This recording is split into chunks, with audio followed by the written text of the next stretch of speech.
how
Hi, Mary. Can you Hello. Hi. How are you, Mary? I'm good. How are you I doing? can hear. Well, same thing for 2.5 years or whatever it's been. I'm at home. Yeah, yes, well, this is true. There we go. Okay. Hi, everyone. Hi. Let's see. All right, looks like we have a few people here and a few attendees. Hi, my name is Elizabeth Jensen. What I'm going to ask as we get started is that everyone mutes their devices. And what I'll do is take a pause. If you have questions in the meantime, feel free to write into the chat. And what I'll do is take a pause, and after each presenter, we can take a pause and kind of go through the questions and maybe open up and unmute to speak openly. Does that sound right for everybody? Okay, great. So just double checking as we get a few more people coming in. Okay. So as I said before, hi everyone. My name is Elizabeth Jensen. I'm a local Pilates, comprehensive Pilates trainer here in Anderson Valley. I'm also a member of our Anderson Valley Wellness Coalition, which is bringing you these series of stress relief resources. So today we're focusing on stress relief through movement. And today I also have with me Mary Paffard, yoga instructor. Hi, Mary. We also have here next to me, I'm just going to spin the camera a little bit. I have Karin DeFalco. Where is she? There's Karin. She's a Tai Chi instructor. And then as well with me, I have Annel Deilman, and she teaches Zumba here locally. So today we get to try out a few movements that may be great resources for you in bringing stress relief to your life. So I'm just going to talk a little bit about stress and how our body responds to it and why and how exercise can help with that. In general, our body's nervous system is kind of what controls how we react to things, whether physically, mentally, emotionally. Over evolution, as mammals, we are built to have responses to certain threats. So you can imagine, thousands of years ago, if there was a threat, our body needed to get ready to either fight that threat or flee from the threat. And so in our nervous system, we have the sympathetic and the parasympathetic. The sympathetic nervous system is this fight or flight response. And it's involuntary. It's not something that we consciously control. And then the parasympathetic nervous system is kind of this rest and digest response. But neither of those are things that we can consciously say, okay, I'm going to now turn on my fight or flight, or I'm going to turn on my rest and digest, at least not from that avenue of communication. And so kind of how to deal with that, we kind of look at the chronic stresses that we have. Currently, we aren't being attacked by lions or anything, but we're being attacked by either a traffic jam, or we didn't get that promotion that we wanted, or just other stressors in life that cause trauma or strain, physically, mentally, emotionally. And so with that, it's like we're in this constant state of we're being attacked, we're in danger, and our body is not really built to have that chronic stimulation. It causes different hormones to be put into our system that can really be toxic to our digestive system, to our immune system, to our cardiovascular system. So allowing for some way to ease our body out of that stressful state. Millions of years ago or thousands of years ago, the lion would go away or we would fight it or something, it would calm us down. But now it's like there isn't as much relief from the daily stressors that we have. So now, what are our options to kind of deal with stress? And so some of the biggest data and the science that goes behind addressing stress is first just relaxation. There's tons of data, tons of science that's been studied on simply breathing, right? The power of breath work. So if you can imagine your fight or flight response, you're going to get ready to flex your muscles and breathe in a whole bunch of oxygen and breathe fast so you can run, right?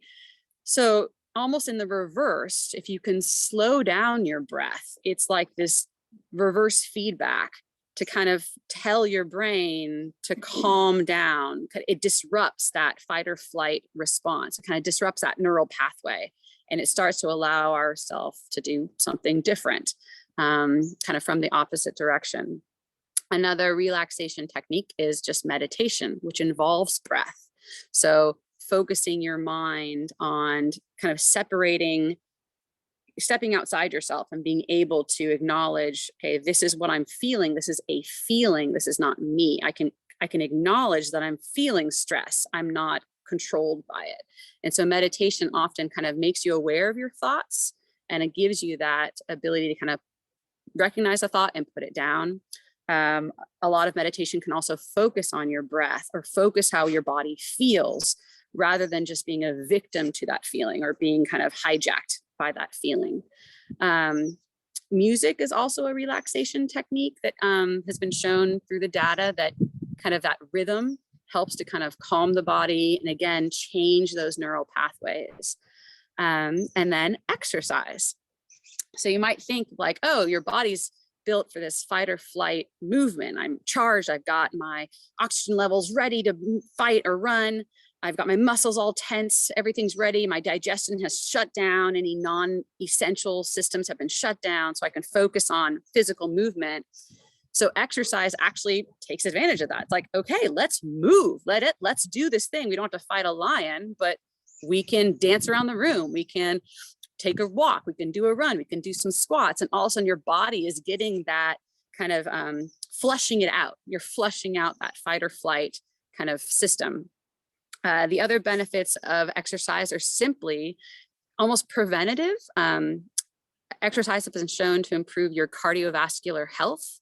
So if stress can challenge your cardiovascular system, if you can improve your cardiovascular health, then your baseline is a better starting point. So when the stress comes, you're kind of ready. You've already kind of practiced. Your body knows that, okay, I'm feeling my heightened heart rate. I'm breathing a little bit faster, but I do that when I go on my daily walks. I'm not threatened. And then you can kind of ease yourself out of that. And the other things with exercise is often it gives you this mental focus. So it's kind of like meditation, but in motion.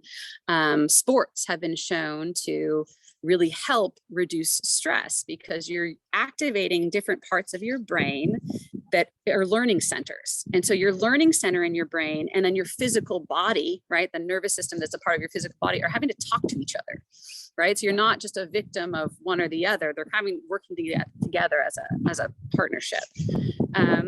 And then beyond that, so also breathing, lots of different exercises incorporate breathing, such as yoga and Tai Chi, and even certain forms of Pilates. So you're getting this breathing, which comes with that relaxation. You're getting kind of meditation, which comes with that relaxation. You're also just activating those muscles and kind of flushing out the fight or flight. And another aspect of exercise that can kind of boost your mood is just that feeling of command over your body. So let's say you haven't moved in a while, being able to see how strong you actually are, not realizing that, like maybe you haven't felt that in a while, feeling that, oh, I can do this. I have this kind of power and sense of command over my body, a sense of accomplishment. I feel stronger. I feel positive about myself. So a lot of physical activities can do that, whether it's sports or even just walking or hiking and things like that. And then two other things. So if you think of exercise can also be to music, which is kind of nice, like dance. And then exercise can be outdoors. So a lot of science shows that just simply being in nature can make you feel better. So if you pair, nature with hiking or nature with a walk or doing some Tai Chi outside, you're getting kind of double down benefit of stress relief. And then the final one that I wanted to make sure to kind of put out there is just social connection. Often there have been studies that have shown group exercise tends to improve someone's feelings of stress, like how they perceive. Oh, I don't perceive myself as being as stressed as I used to be. I go to this weekly, yoga class, and it's really great to connect with friends. And I had this connection with a teacher or something like that. So a lot of forms of physical activity allow for social connection, which in itself is really stress relieving. So those are some of the basic kind of benefits of how exercise can help in our world, in our lives. And let me see if I can open it up. What I wanted to do now is kind of let us experience a few different types of movement that are stress relieving. And but before I do that, let me just double check that there aren't any questions in the chat.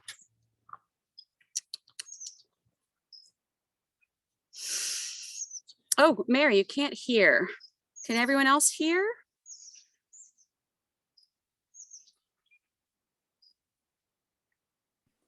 I can Give me a hear thumbs up. now. In the Okay, beginning, thank you, Mary. Okay, just want to make sure. Okay, I great. can- Any other questions before we go forward?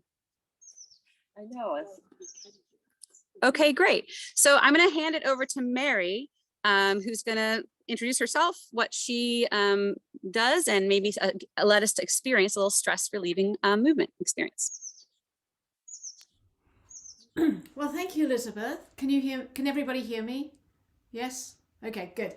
Okay, well, actually, I thought I'd begin with a story or a little bit of an anecdote here.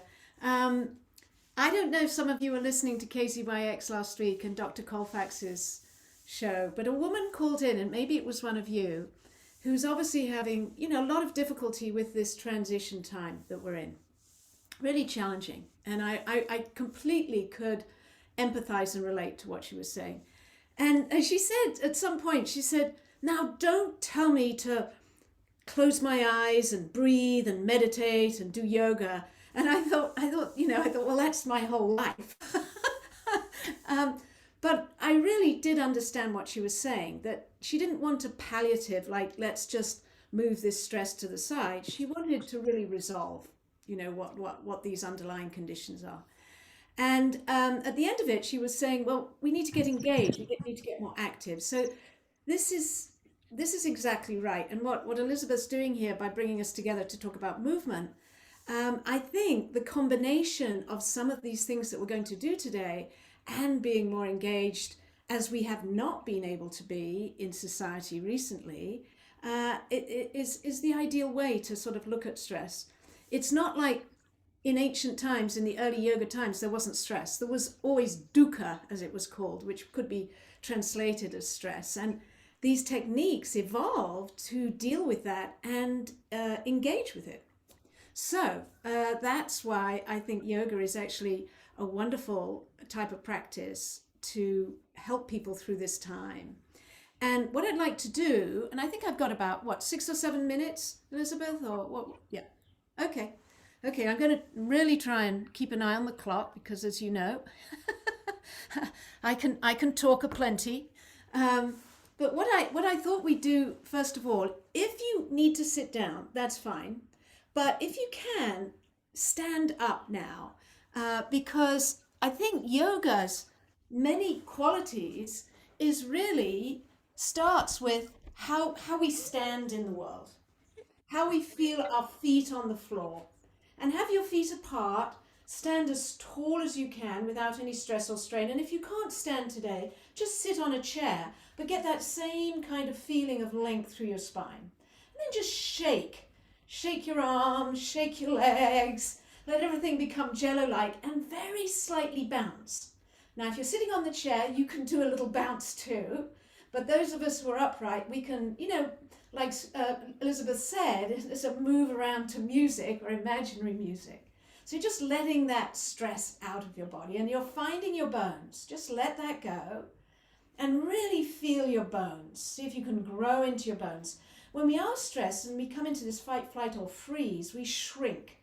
And a lot of the work I've been doing recently with my students is getting them to really feel their true expansion.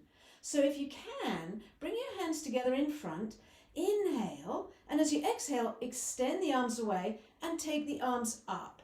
Now, if you can't bring your hands together, just take your arms up as high as you can and see if you can lengthen towards the sky. So there's a lightness, a reaching to the sky, and there's a rootedness into the feet. And then on another exhale, release the arms down, bend the knees a little bit, and bring the hands to the heart. Just lightly touch the heart. Very nice. Then when you breathe in again, sweep the arms up and create that little bit of extension. Great. And then as you exhale, release and sweep down. And, just repeat this one more time in your rhythm. Don't get confused about the breathing. Just breathe. Enjoying the movement and befriending the body, which is what yoga is about. We're befriending the body, owning the body, and then gradually come to a still place and just rest the hands on the heart. Whether you're sitting or standing, just notice this feeling of coming home. And that's another definition of yoga. It's like coming back to that baseline that Elizabeth was talking about. So now we're going to focus a little bit on the neck and the eyes. Take your arms to the sides if you can, if you've got enough room, and just wiggle your fingers. And even though you're looking at the screen, can you see your fingers? So for those of us who've been doing too much Zoom and been very focused on different projects, we lose our peripheral vision. Bring the arms to the point where you can actually see those fingers wiggling. And this is a really important exercise. And just move the arms around a little in this outer peripheral field. So you're just catching the edges. That's it. Great. And then just shake your shoulders out. So the eyes and the neck are very connected, and the tension that we have in this myopic tunnel vision that we have is often connected to the tension in the shoulders.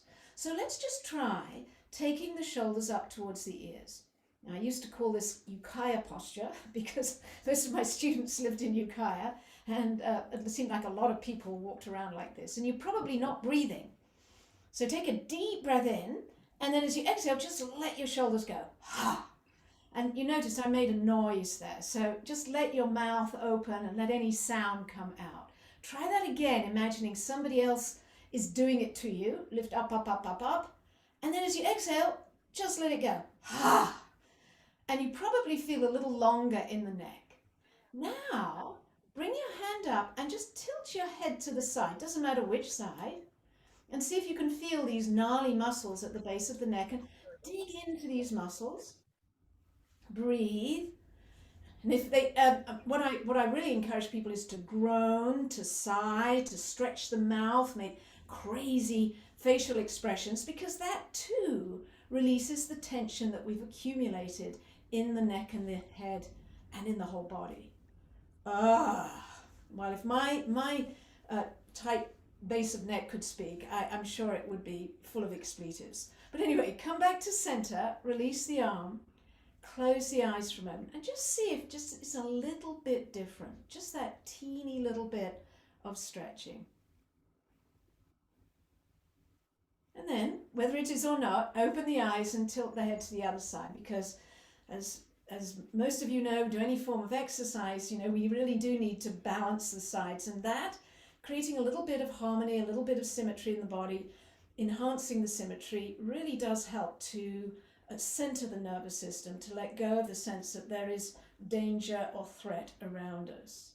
So digging in with your fingers, sighing, groaning, making strange animal noises as you see fit. Is this side tenser or more relaxed? And then just gently release. And let your head float as if you're like a seal with a ball on its nose. That's your head, and it's just bobbling on the top of your spine. Most of the time, we move around with our head very fixed, our eyes very fixed.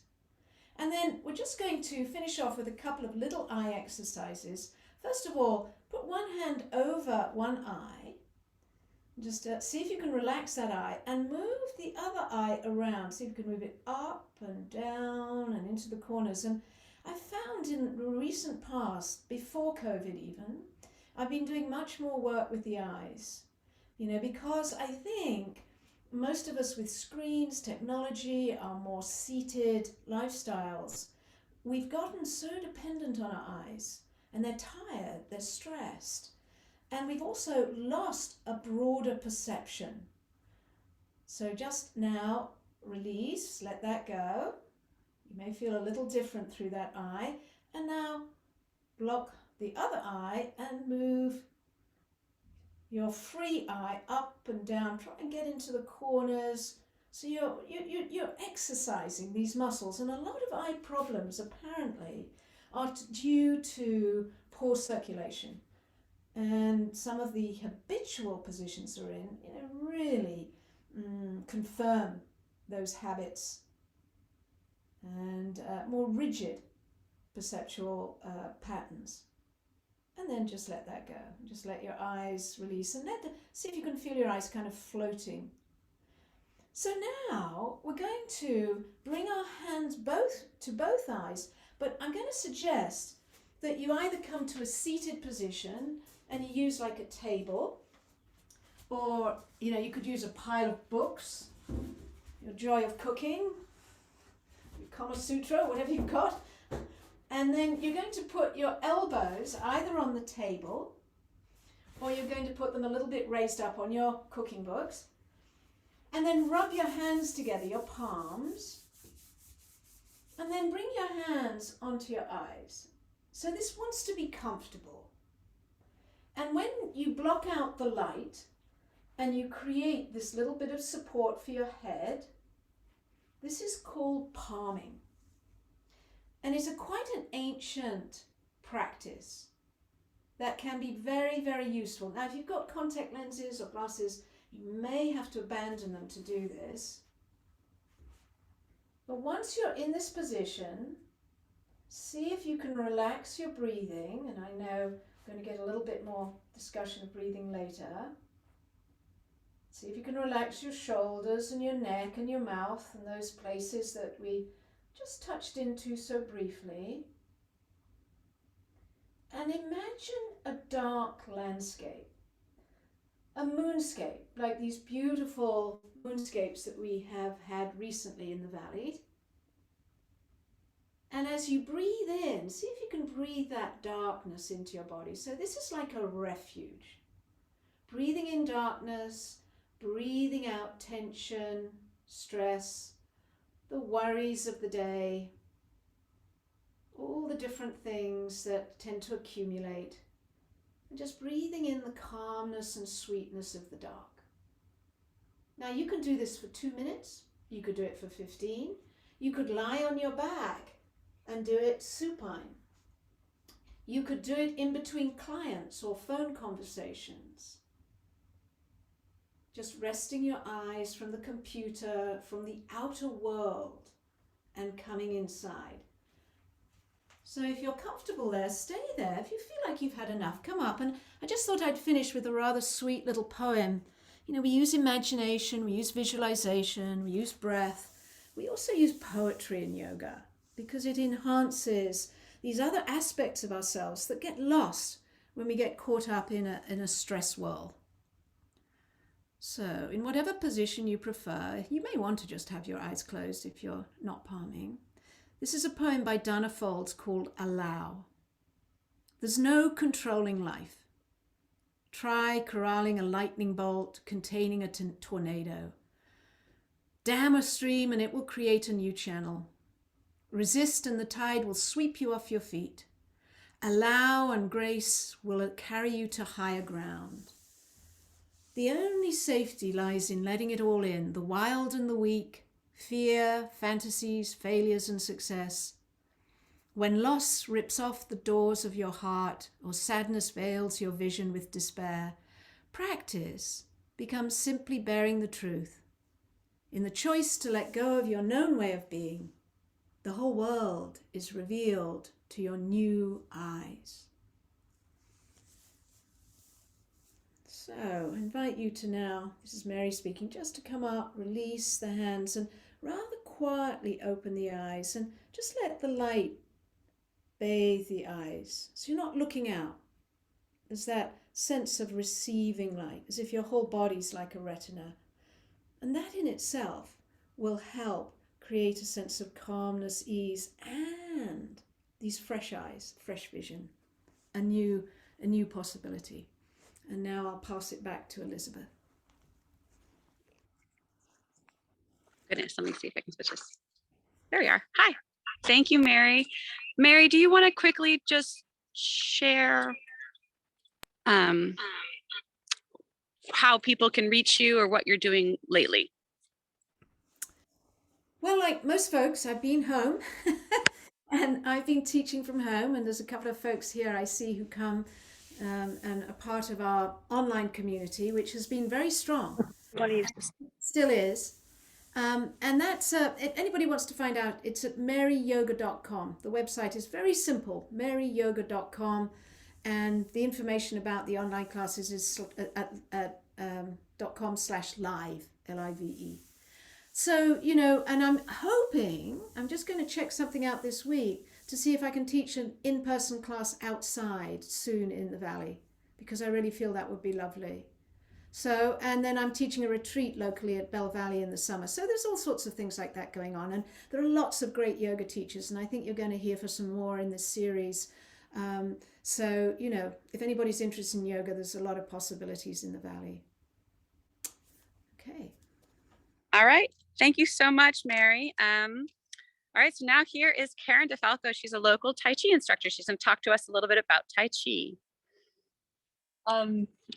I first learned Tai Chi back in 93 and 94 from a Chinese lady named Su Ling. And so I've been practicing at the senior center for a while now until the pandemic, and I'd like to get started again. So I want to invite you all, and I'm going to tell you a little bit about Tai Chi. Tai Chi has been, and I have a cheat sheet here. Tai Chi has many great qualities, but today we're going to just focus on stress and healing. Tai Chi is a slow, gentle, low impact set of movements. The form is focused, but not forced. Muscles are relaxed rather than tense, and each posture flows into the next, ensuring that your body is in constant movement.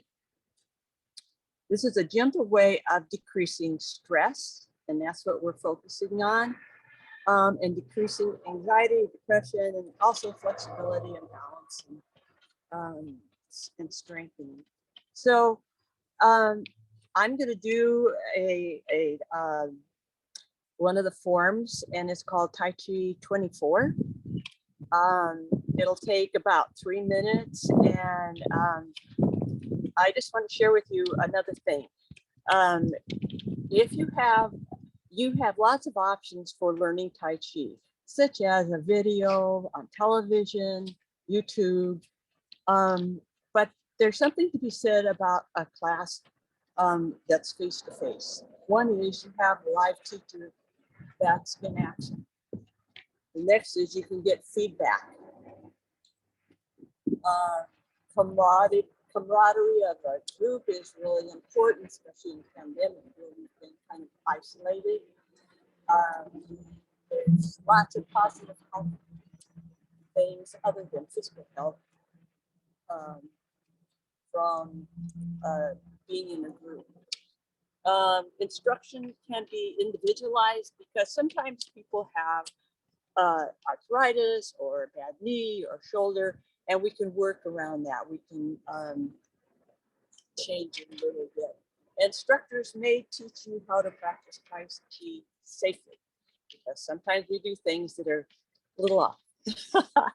So I want to invite you to watch our live Tai Chi learn. Do you want them to join me or no? What? Do you want them to join you or no? And you're welcome to join me if you would like to.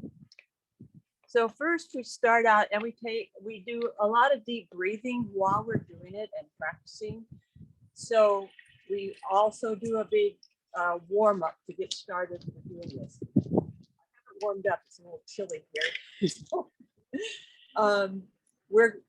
The first thing we're gonna do is take 3 big breaths. In and out slowly.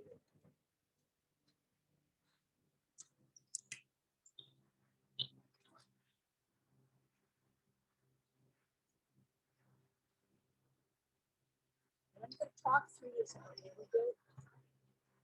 I'm going to talk through this a little bit. We have lots of background music and noise. So gently raise our arms, softly down to get my Tai Chi ball.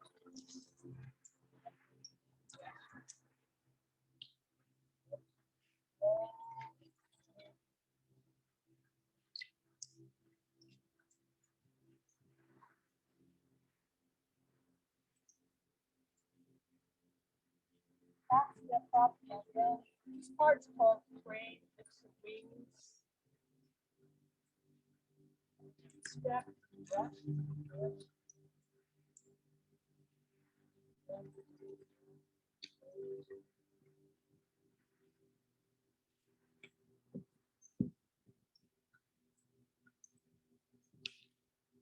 This part is called pulse like a monkey, going through the.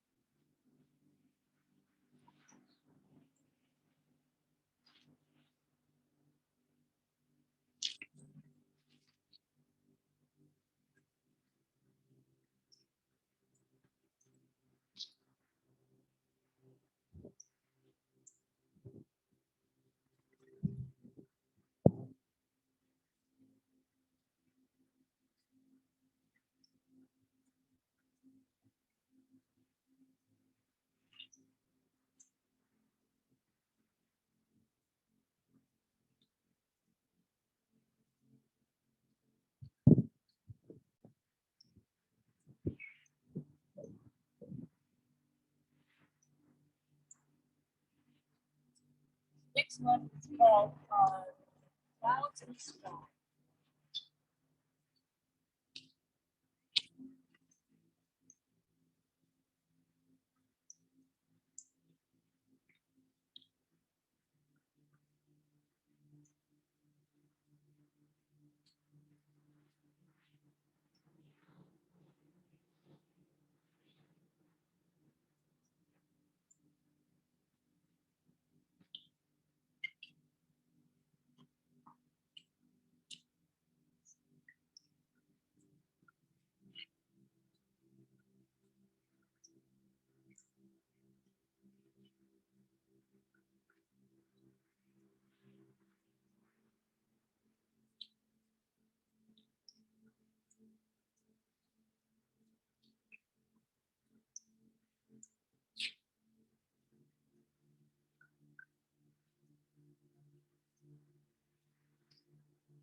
Great. And do you want to share, you might be doing a Tai Chi maybe, or? I'm going to be doing Tai Chi classes probably in March, and I'll have them posted at the on the senior centers, my Anderson Valley Senior Centers page. You can see it on, find it on the computer, and I'll advertise around. Perfect. I'll put posters up. Perfect. Great. Thank you so much. So you're going to come with me. We're walking back over here because now we're going to come. I would invite everyone to maybe take a moment while we move to a different location to maybe either write down or think about how the last two movements have made you feel. Maybe write down some adjectives, maybe physical feelings, mental feelings, maybe emotions, just to kind of take note of how these different modalities can change your kind of state of mind. And then I'm going to come over, and at the end we can talk further about different options. I also have included in the chat at the very beginning is a list of all the local resources available to us here in Anderson Valley. From Mary's contact is included there, Karin's contact is included, as well as Annel's and mine, and also a lot of like inspirational options you have to do on your own too, for physical movement. So now I'm going to introduce Annel Deilman with Zumba. Clear, lighter, more. Awesome. Okay, let me switch this. All right. This works okay. All right, and now, so yep. And just, your music's all set up? Okay, perfect. Hi, my name is Annel Deilman, and I'm a Zumba dance instructor.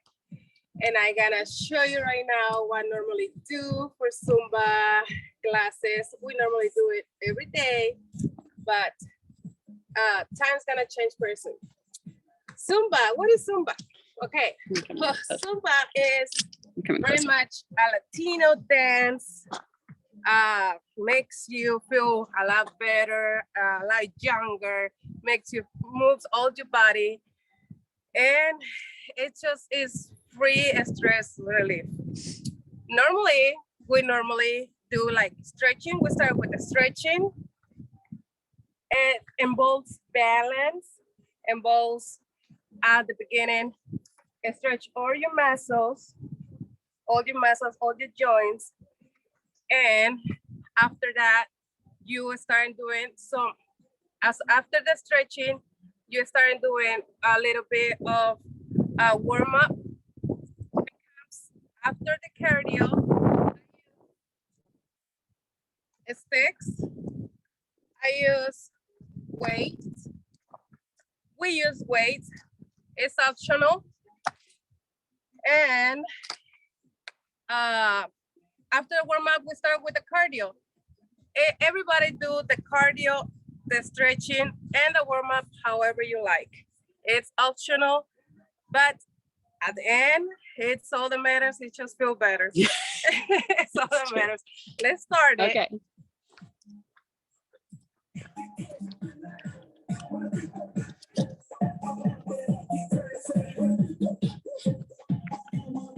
Stretch your back.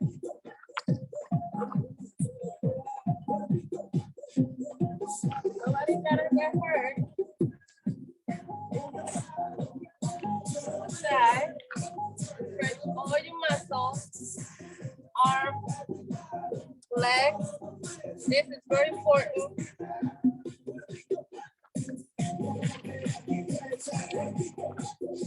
Your back. However you like. However low you like.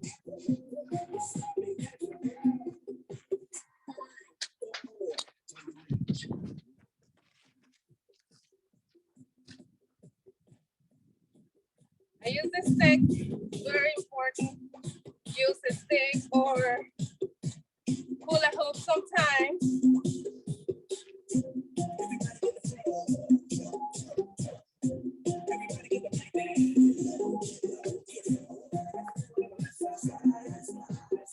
Leave the stick a little bit.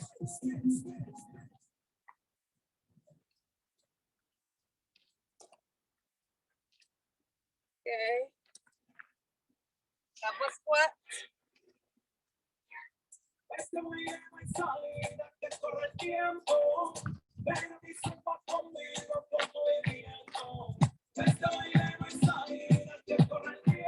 This is a normal warm up.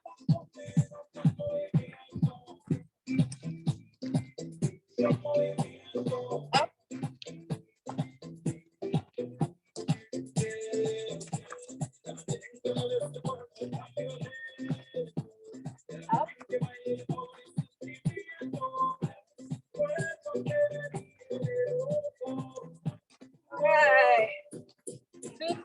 Left, left, right, left. One more time.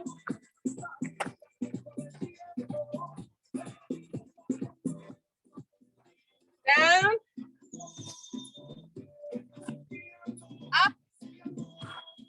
One more time.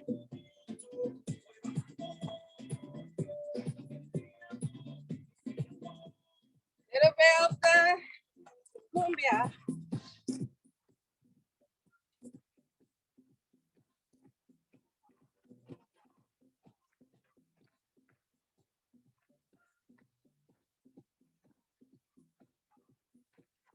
There we go.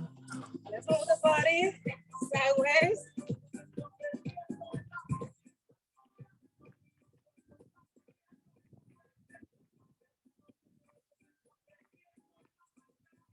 This is where the cardio started. Again, down. One more time.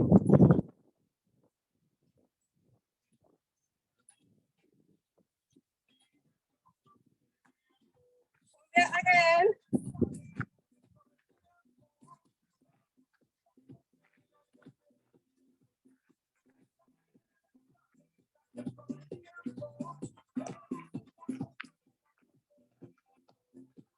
Front, right, left.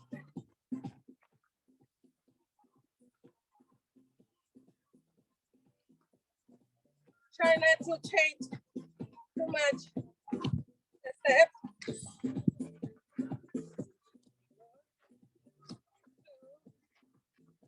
2, 1, 1. Down again. 1 time. Back.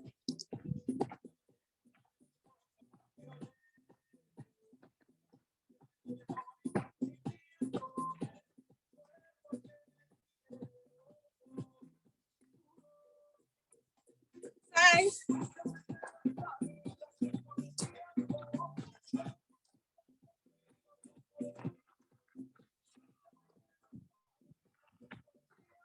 Up.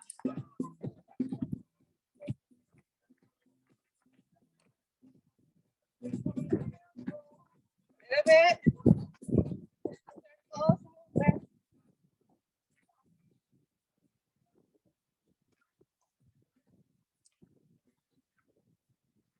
you go.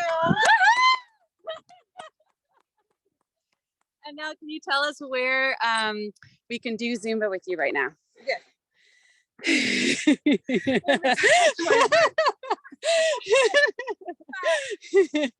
normally have Zumba at the Breezeway High School. The new schedule is gonna be Tuesday, Wednesday, and Thursdays. Starting next week, 5:30 to 6:45. Like I said, we're starting with, we normally starting by 5:30, but we're waiting for a couple girls. Sure. By 5:40, we started normally. Stretching, 5 minutes, 3 minutes. Warm up, 7 minutes. And then we use sticks. And sticks is normally every day for 10 minutes. And then we start with a mellow dance, then a little bit of cardio, and then another song, low and cardio. I always like to combine to put the cardio down and then going up a little bit. It's just like we're doing classes, the whole class, I'm sorry, it's about 40 minutes just of Zumba dance. Besides the stretching and warm up. But total is around an hour, 15 minutes. Okay. Yeah, at the Breezeway High School, 5:30. Yeah. Monday, Tuesday, Wednesday, and Thursday. Perfect. Thank you. Thank you. So I'm just walking back over. Let me come back over and I'm gonna switch. Ba-bum, ba-bum. So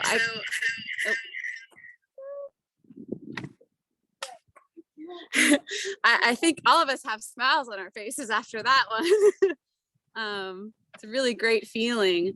So taking a moment also just to kind of think again, how you feel, how your body responded to that. Let me turn that. Perfect. Okay, so we have about 15 minutes if there's any questions or things that people want to talk about. One thing I should just say before I'm just gonna turn this off. I have too many devices. Before we go is often how to get started. So often, you know, we all know that exercise and moving our bodies is supposed to be good for us. I don't think that's a surprise to anyone. We've now kind of really seen how it can make our heart and our lungs kind of work a little bit harder and kind of feel that yumminess in our body, and that can help our cardiovascular system. We've seen how different movements can incorporate breath work and meditation, visualization, which are all relaxation techniques that help bring stress relief. We've seen how movement and physical activity can include music, and it can include friends, which again helps with stress relief. So yes, exercise can be good even if you're just doing squats alone in a room, but there's all these other benefits if you kind of pair it with music, pair it with friends, pair it with breath work, pair it with meditation. You can feel those benefits. But sometimes it's hard to figure out how to start. The first step I often tell most clients that are interested in becoming moving again is just to double check with their doctor if they have any conditions that maybe they're not supposed to be moving, right? So just double checking with your doctor that you're cleared to move, and if there are any movements that you need to avoid based on any conditions you might have in your body. In starting small. So let's say you don't feel comfortable walking, swimming. Aqua aerobics or moving in water is a really safe place to be, and exploring that. A lot of smaller movements, different types of yoga are more gentle on the body, not as strenuous. And then thinking of even just starting small, let's say you don't have an hour, you don't have 30 minutes. Do you have 5 minutes? Can you stand up and roll your shoulders back and take a deep breath in? That's your music, that's your movement for that day. So finding a way to kind of start small and then maybe think about what would help motivate you. Let's say maybe you have a goal, something that is realistic, attainable, and something that you could work towards. Sometimes that's enough motivation to get people moving again. If you plan it into your schedule, some people have little Fitbits that remind them to stand up and breathe. Those are really great.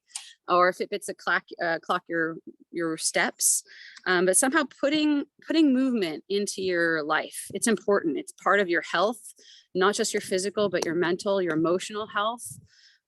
So making sure it's an important priority and putting it into your calendar. You can pair it with something. Let's say you always like to listen to a podcast or even watch a show. Can you do a movement while you're listening to that podcast, while you're watching your show, so that you're pairing it with something you would be doing anyway, so that you really enjoy.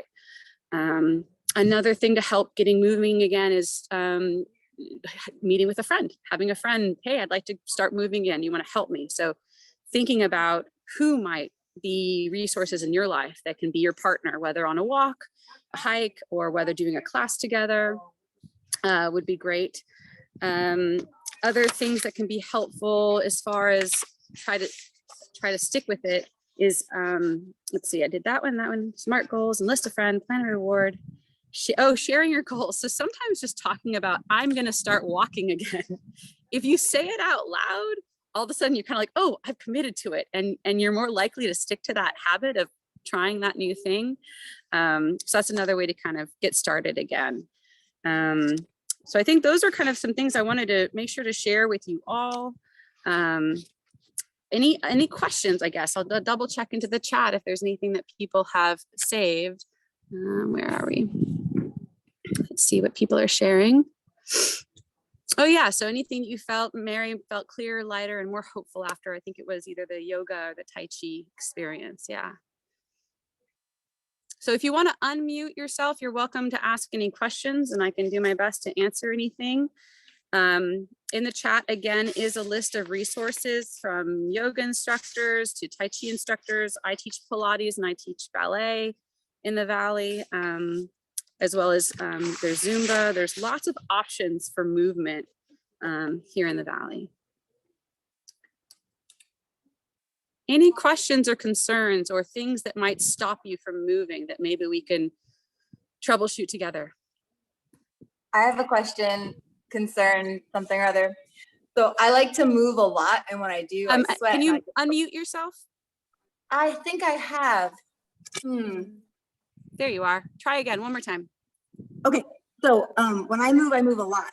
And so maybe the answer is to move a little bit less, but I would love to have like your professional, like sciencey opinion on how to know when it's too much, because sometimes at the end of like a really solid workout, I need like half an hour to come down and not have anyone like talk to me or bother me, because I'll just be like, bah, bah, bah, bah, bah, bah, bah, like super duper extra pep, you know, and sometimes that can turn into anger, or so you can be like, oh, I'm not stressed out anymore, but there's a gentle balance. So the levels of the brain hormones, serotonin, in your first 30 minutes of activity, it goes up and then it starts to plateau after 30 minutes. So usually 30 minutes of like a good aerobic activity is great.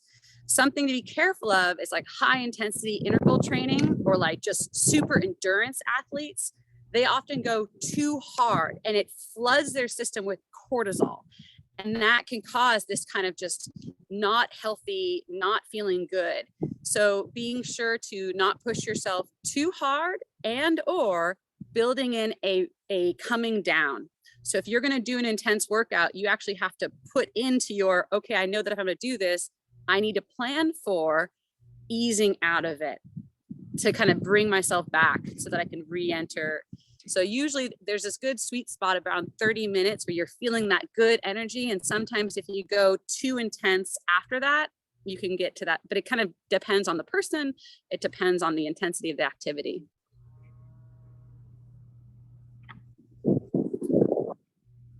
Yeah, feel free to unmute yourself and Elizabeth, I wanted to say Mary. something. Yeah, that's a really great question. And what I've found in the yoga world is that sometimes people will come to yoga and be drawn to the things that most appeal to them. Like they are very, very active people, so they get a very, very active yoga. But they end up realizing that they're just burning out, that that's actually not what they need, that they've already got a lot of energy in their life. And actually what they need is more the calmer, quieter yoga. And then you'll get the slugs coming in and saying, I just want to lie and roll over. And they begin to realize that actually they need a bit more energy. They need to work the good side of stress. If we didn't have stress in our lives, we'd just be, there'd be nothing to react and respond to. So there is a positive to the stress. And it's just how you handle it and how you tailor it to your particular being, and also how it changes over time, how it changes with the seasons, how it changes with your age, how it changes with your different activities in life. I think we've got into this kind of like formulaic sense of exercise that and I know I've done that. I go, well, I could do this when I was 22. Well, now I'm 65. No, it's like you get frustrated.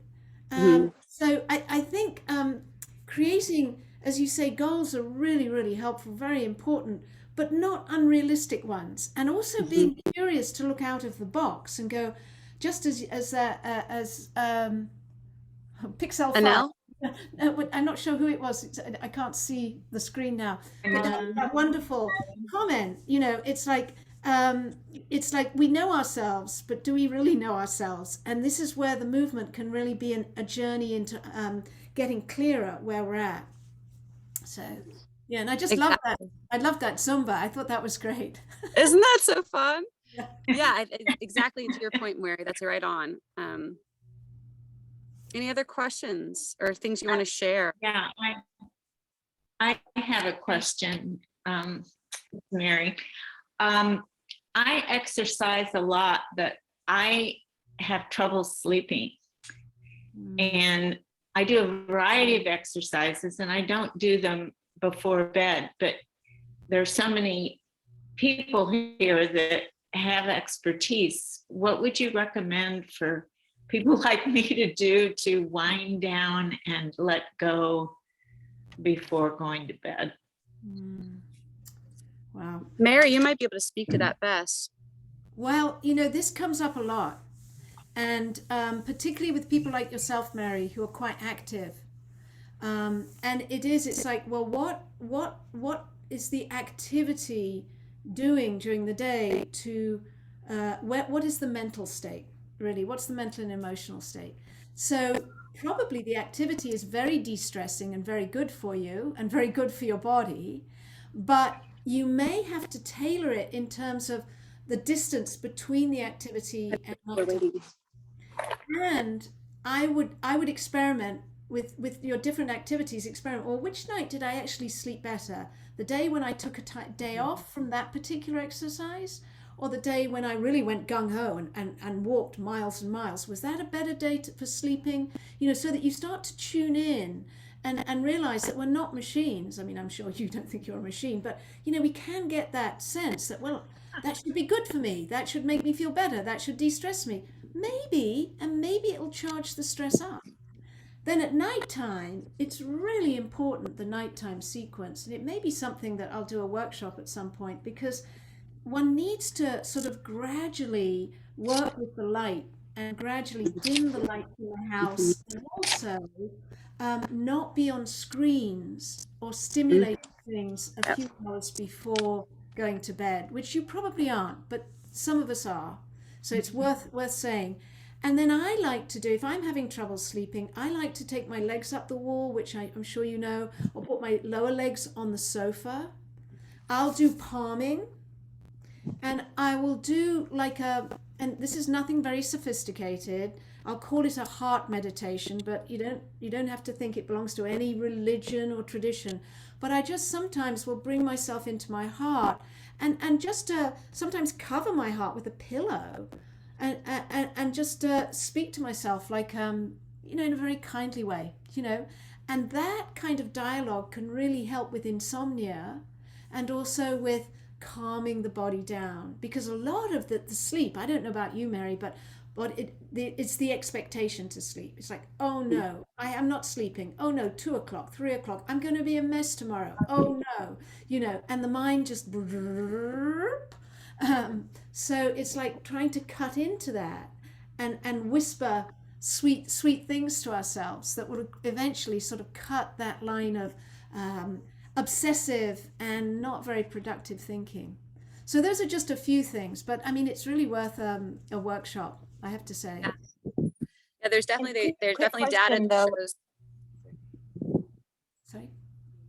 I was just gonna say there's data that shows And my that question was, setting a is it, schedule. Oh, sorry. I was just gonna say there's data that shows that setting a schedule, reducing your blue light exposure, all of those things, and then meditation, in a sense of recognizing your thoughts and being able to put them down, that practice, those are all been shown in scientific studies to help with sleep. Sorry, Allie, what were you saying? it's okay, you're the proctor. But so my question was, is it hard to fall asleep in general, and then once you're asleep, you stay asleep? Or is it the hard to fall asleep and then you fall asleep eventually, but then you wake up? Because that's kind of a difference. I find that both of those things happen to me. If it's just hard to fall asleep eventually, like initially, but you stay asleep, then my recommendation, I like to go in the hot tub or draw a warm bath, because that might be the physical part that your body is also missing, other than just the mental part. I don't know how to help with if you're already asleep and you wake up in the middle of the night, but that's my humble suggestion. If it's just the initial, how to ease into from standing up to laying down. Yeah, they say build rituals around you. it. Like have a ritual of what you do to prepare for sleep. And then I know that there's a meditation workshop that's happening, I think, in 2 or 3 weeks through this series, which might be interesting to see what her perspective is. Any other questions before we wrap up today? Okay, well, thank you all for coming. Thank you to all the presenters for sharing. And if you have any questions, I know we're going to be posting the recorded video, and there's that PDF in the chat you can download of local resources. So go try out something new and different, see what brings joy to your movement. It's nice to shake things up a bit. Thank you all. Thank you, Elizabeth. Thank you, Mary, Annel, and Karen. You guys were wonderful. Thank you. Yeah. I want to It was say, great. Elizabeth, I think you're such an example of somebody who deals with collective stress so well. Like, I think you're on every organization that is good for the community. And I just, that is really such a wonderful stress reducer too. It may be a big Creator. responsibility for you, I but- think Patagonia founder said the cure to depression is action. So I just stay active. Yeah. Well, thank you, and check out her Pilates classes. I must get there. I keep saying I'm going to get there. Thank you. Take care, everyone. Keep moving. Bye. Thank you. Yeah. Bye, everyone.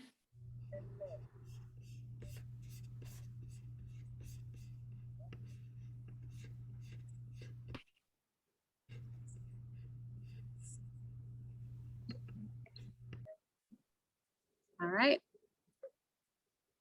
Well done, Elizabeth. That was very nice. Thank you, Donna. I think that went well. Yeah. So I think when you end the meeting, it's gonna tell you that it's saving the video. Okay, great. Take care, All Donna. right. Take care. Bye-bye.